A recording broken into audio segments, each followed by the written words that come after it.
Good morning dear students. अपन बात कर रहे थे केमिकल बॉन्डिंग के बारे में और उसमें अपन ने बहुत सारे कॉन्सेप्ट जो है पढ़ भी लिए थे।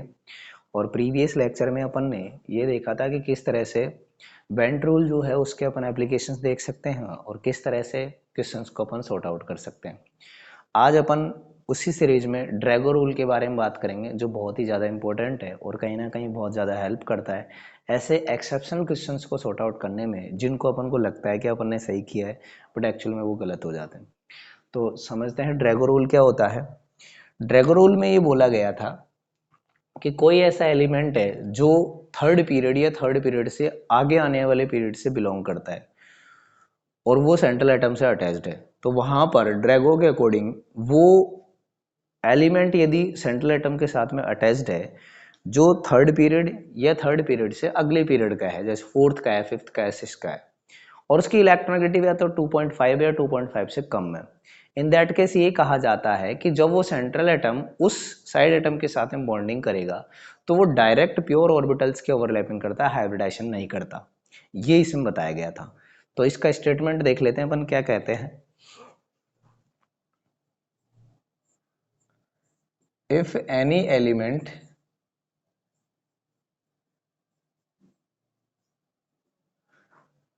belongs to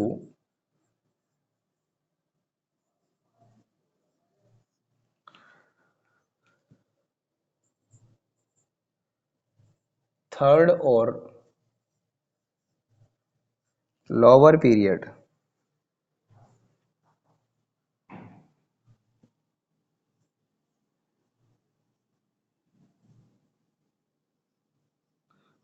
and its electronegativity 2.5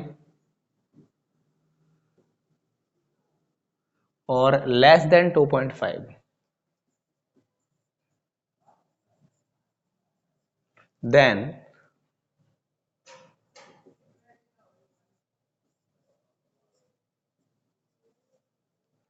its central atom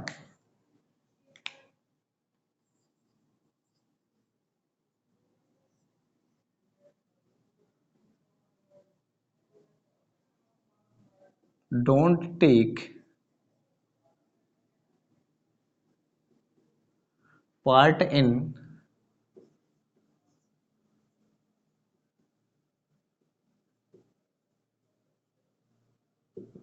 hybridisation.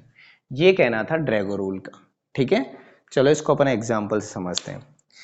तो क्या होता है, जैसे अपने पास में 15th और 16th दो ग्रुप है। 15th ग्रुप जो है इसमें अपन को मिला हाइड्राइड्स की, हम बात कर रहे हैं इनके की PH3 sorry NH3 PH3 ASH3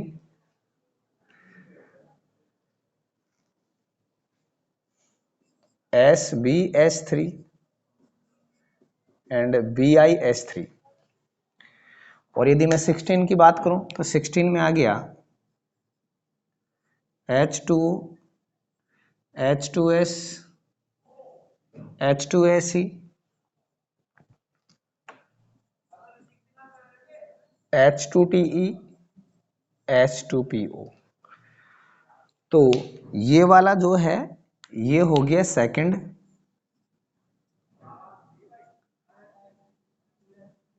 ये हो गया सेकंड पीरियड। ठीक है, ये हो गया third, fourth, fifth and sixth. तो ये ड्रैगो रूल जो है वो यहां से लगेगा, इनमें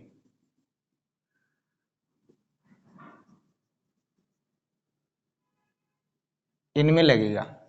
इनमें क्यों लगा, क्योंकि यहां देखा गया कि NH3 में जो बॉन्ड एंगल आता है तो वो आता है 107 डिग्री का, और इसमें जो बॉन्ड एंगल आता है वो होता है 94 डिग्री का। सॉरी, इसमें 94 डिग्री का, फिर इसमें 93, 92, 91। मतलब कि यहां से इससे और इस तक बॉन्ड एंगल में बहुत ज्यादा लार्ज वेरिएशन आ रहा है, कि यहाँ तो 107 है और यहाँ 94 है, उसके बाद 93, 92, 91 के आसपास चलता है, मतलब यहाँ वेरिएशन कम है, यहाँ वेरिएशन बहुत ज़्यादा है। ऐसा क्यों है, इस बात को समझने के लिए इस ड्रैगो रूल को अपन ने यूज में लिया है। तो एक्चुअल में देखते हैं क्या होता है। जैसे PS3 जो है इसको अपन चेक करते हैं, तो फास्फोरस, ये नियोन अपन ने लिया 3s2 3p3, तो यहां पर ये जो है इसमें 2 इलेक्ट्रॉन है और इसमें कितने हैं, 3 हैं।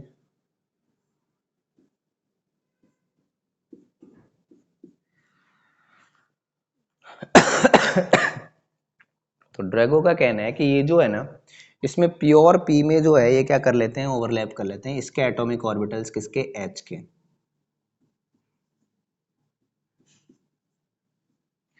ठीक है, और ये प्योर एस में रह जाता है।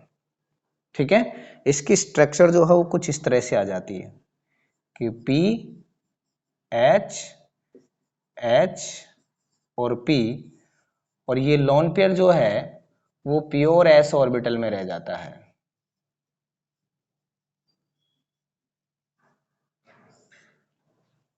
ठीक है, ये कैसे पता चला, इसको प्रूव करने के लिए ये जो बॉन्ड एंगल था 94 डिग्री, इस पर वर्क किया गया।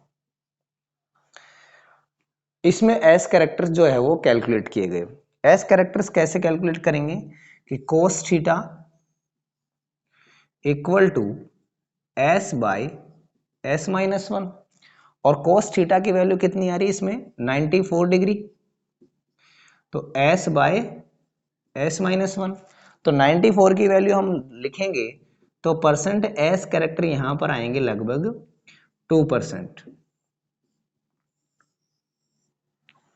अब देखना यहां पर एक बॉन्ड में परसेंट एस कैरेक्टर कितने हैं, 2% है।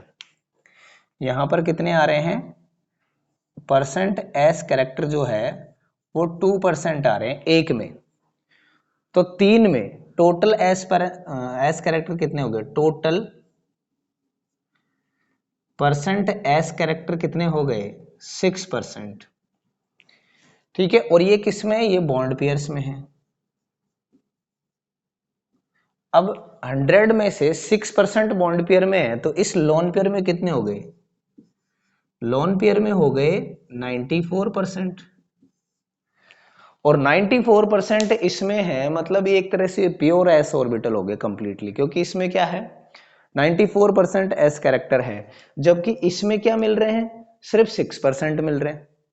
और ऐसा नहीं होता है, यदि यहां पर मैं कहूं कि इस जगह पर यहां पर हाइब्रिडाइजेशन है sp3, तो sp3 का मतलब तो इनमें 25% एस कैरेक्टर होने चाहिए थे, लेकिन मिले कितने, केवल 6% ही। तो इससे प्रूव होता है कि यहां पर sp3 हाइब्रिडाइजेशन नहीं है, केवल प्योर ऑर्बिटल्स की ही क्या है, ओवरलैपिंग। ओके, फटाफट आप इसे लिखें, फिर अपन आगे बढ़ेंगे।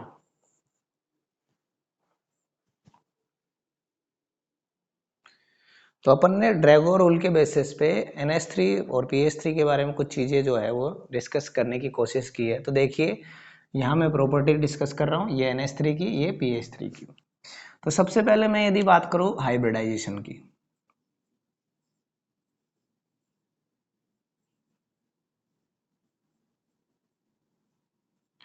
हाइब्रिडाइजेशन की यदि अपन बात करते हैं तो NH3 में जो हाइब्रिडाइजेशन होता है वो होता है sp3।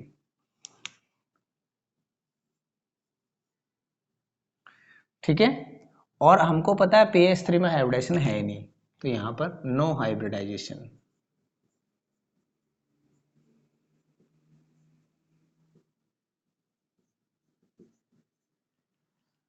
तो हाइब्रिडाइजेशन का तो ये केस हो गया कि इसमें तो हाइब्रिडाइजेशन है और वो भी sp3, और इसमें नहीं है। अब मैं बात करूं bond angle,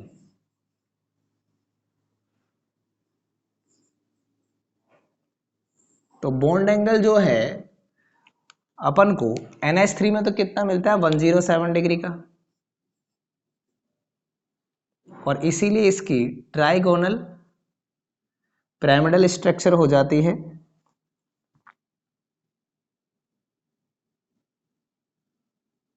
trigonal pyramidal.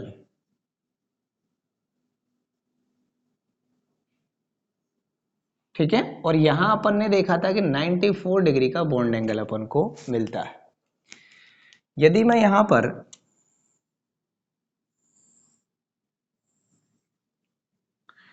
Basicity की बात करूं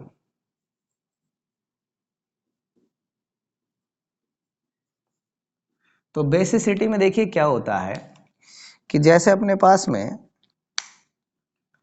NH3 है तो इस पर ये लोन पेयर है और ये प्रोटॉन को देना चाहेगा और ये दे देता है, ये बना देता है NH4 पॉजिटिव।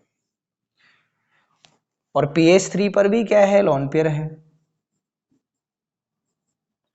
यहां पर लोन पेयर है, ये प्रोटॉन को ये देना चाहता है और ये दे भी देता है।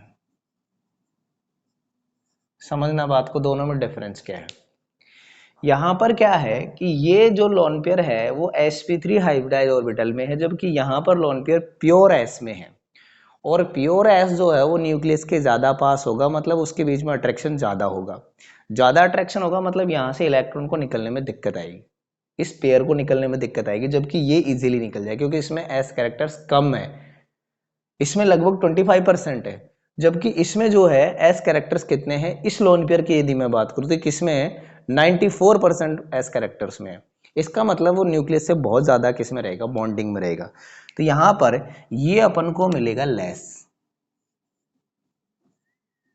इसका मतलब इसकी बेसिसिटी अच्छी हुई, इसकी बेसिसिटी क्या हुई, कम हुई, क्योंकि ये डोनेट कर ही नहीं रहा पेयर।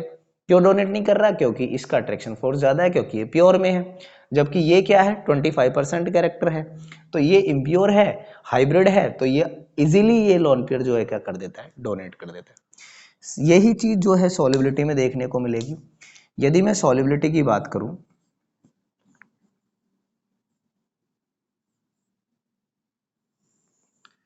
तो सॉल्युबिलिटी में सेम यही केस होगा कि NH3 जो है इसकी रिएक्शन में करवाऊं H2O से, तो तुरंत अपन को क्या मिल जाएगा,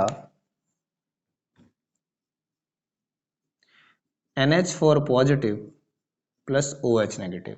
क्योंकि डोनेट करने की टेंडेंसी है तो इजीली प्रोटॉन जो है वो उसको रिसीव कर लेगा ये। लेकिन यहां पर PH3 की जब मैं रिएक्शन करवाऊंगा H2O से तो यहां पर नो रिएक्शन होगी।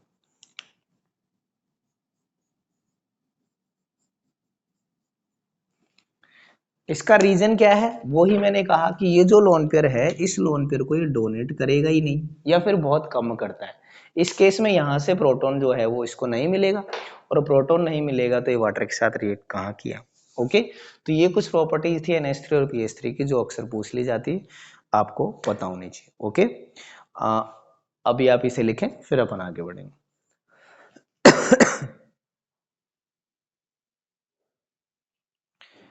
अब अपन बात करेंगे कि जो मॉलिक्यूल्स अपने पास आ जाते हैं उनके बॉन्ड एंगल्स को आप कैसे कंपेयर कर सकते हो, तो how to compare bond angle. ठीक है, तो क्या क्या चीजें देखनी होती है, पहला आपको देखना होता है हाइब्रिडाइजेशन।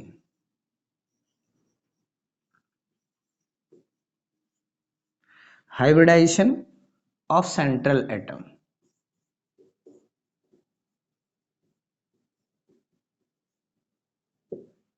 सेंट्रल एटम का आप क्या करोगे, हाइब्रिडाइजेशन देखोगे। जैसे अपने पास में है इसमें आपको ये ध्यान रखना है कि कैसे आपको डिसीजन लेना है। जैसे आपके पास में है sp में सबसे ज्यादा होगा, sp2 में उससे कम, sp3 में उससे कम। sp में कितना होता है 180 डिग्री, फिर इसमें 120 डिग्री और इसमें 109 डिग्री। एग्जाम्पल ले लेते हैं अपन। जैसे अपने पास में है CO2, BF3, CH4। तो CO2 में sp हाइब्रिडाइजेशन होता है, इसमें sp2 होता है और इसमें sp3 होता है। तो बॉन्ड एंगल का ऑर्डर कुछ इस तरह से आएगा। ठीक है। यदि ऐसा हो जाए कि हाइब्रिडाइजेशन सेम आ जाए तो उस केस में किसको अपन प्रेफरेंस देंगे, तो देख लेते हैं। दूसरी बात आपको क्या ध्यान रखनी है, number of lone pair, number of lone pair at central atom.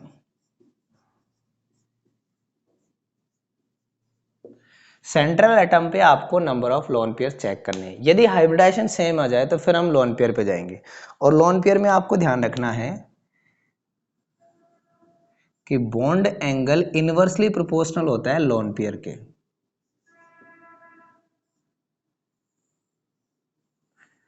मतलब जैसे जैसे लोन पेयर बढ़ेंगे वैसे वैसे बॉन्ड एंगल रिड्यूस होगा, इस बात का आपको ध्यान रखना है।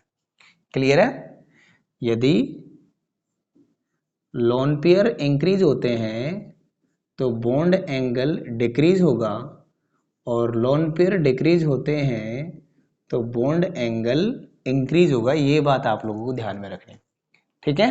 अपन क्या करते हैं, कुछ एग्जांपल्स लेके देखते हैं। तो जैसे अपने पास में एग्जांपल है CH4 NH3 H2। ठीक है। यहां पर इसमें sp3 हाइब्रिडाइजेशन, इसमें sp3 और इसमें भी sp3, तीनों में हाइब्रिडाइजेशन सेम आ गया। तो हाइब्रिडाइजेशन से हम डिसीजन ले ही नहीं सकते। अब हम बात करते हैं लोन पेयर की। इसमें 0 लोन पेयर, इसमें 1 लोन पेयर और इसमें 2 लोन पेयर। और लोन पेयर के क्या होता है, इनवर्स होता है। इसका मतलब बॉन्ड एंगल जो है वो किस तरह से आ जाएगा, इस तरह से आएगा। इनकी स्ट्रक्चर्स बना के भी अपन देख सकते हैं कि कैसे ये चीज हो रही है। तो यहां मैं बना रहा हूं, जैसे अपन CH4 बनाएंगे तो ये H, ये H, ये H और ये H। ठीक है। यहां बॉन्ड एंगल कितना हो गया, 109 डिग्री। अब मैं NH3 की शेप बना के देख रहा हूं, ये यहां पर ये हो गया H H H। तो ये क्या करेगा, इनको रिपल करेगा। तो इसलिए बॉन्ड एंगल रिड्यूस होकर 107 डिग्री हो जाएगा। क्लियर है।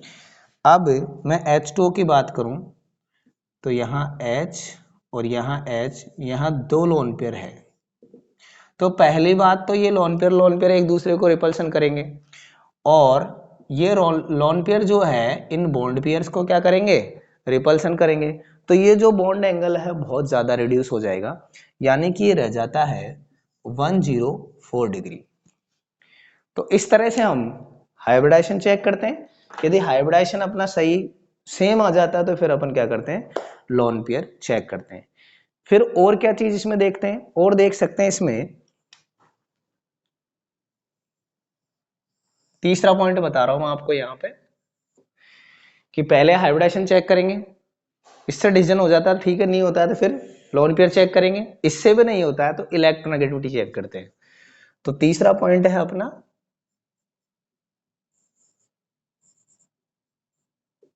Electronegativity of central atom.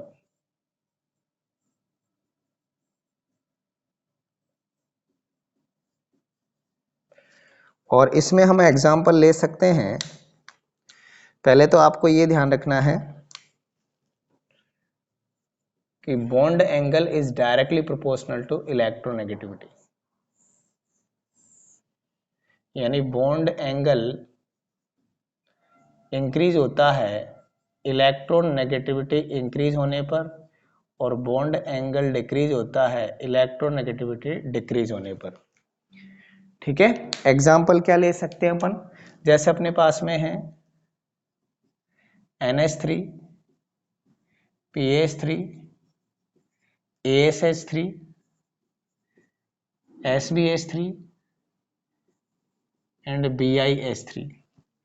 तो इलेक्ट्रोनेगेटिविटी इधर रिड्यूस हो गई, इसका मतलब ये चलेगा ऑर्डर। और आपने देखा भी था 107, 94, 93, 92, 91 इस तरह से ये होता है। ओके, फटाफट आप इसे लिखिए, फिर अपन अगला पॉइंट देखेंगे कि और कौन से फैक्टर्स होते हैं जिसे अपन देख सकते हैं यहाँ पे।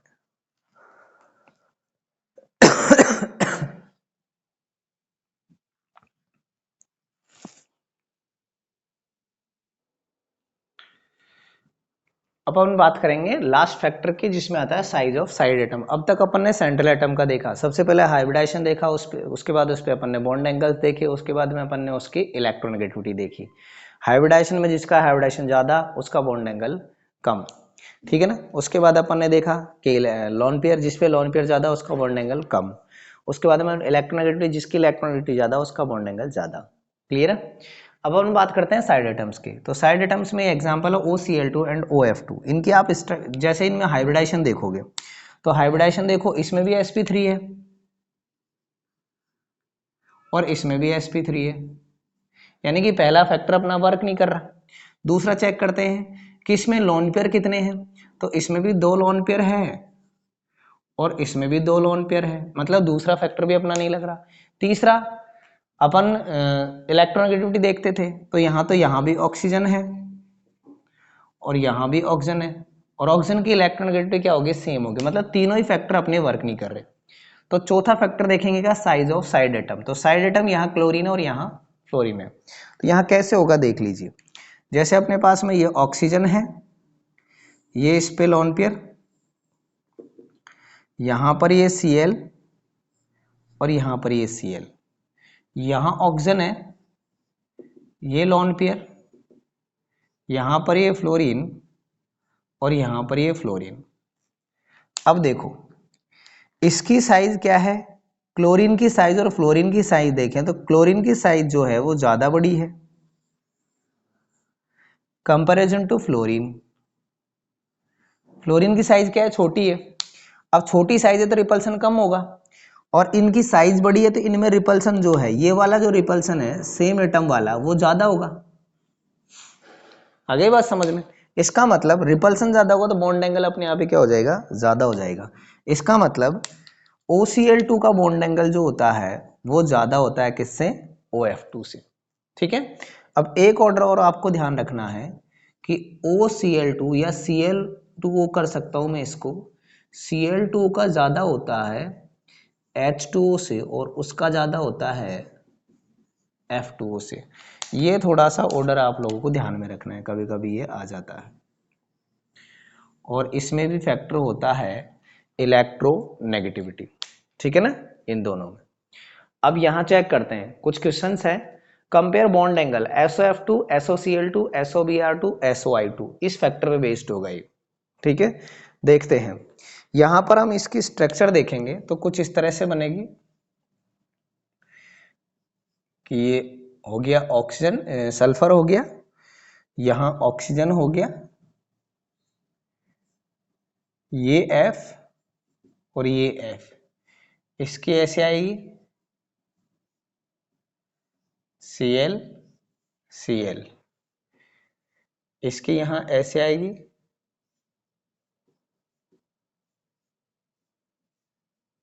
Br Br, और इसकी कुछ इस तरह से आएगी। ठीक है। अब देखो हाइब्रिडाइजेशन सब में sp3, इनमें हाइब्रिडाइजेशन सब में क्या है, sp3 है।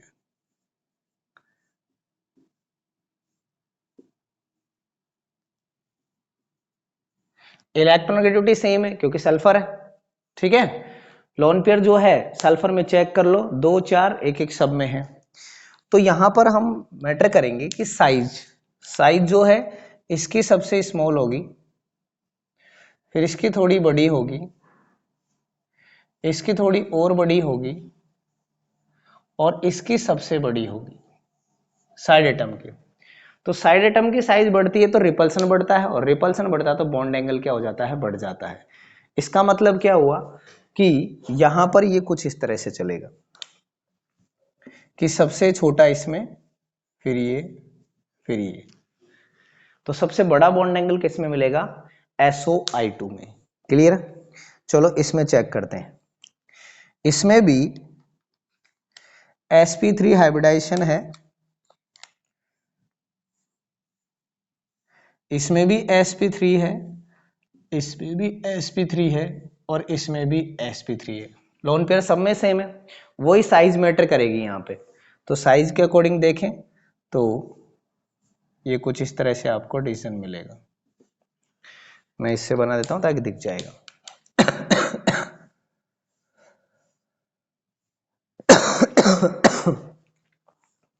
यहां पर देखिए एक एग्जांपल और है।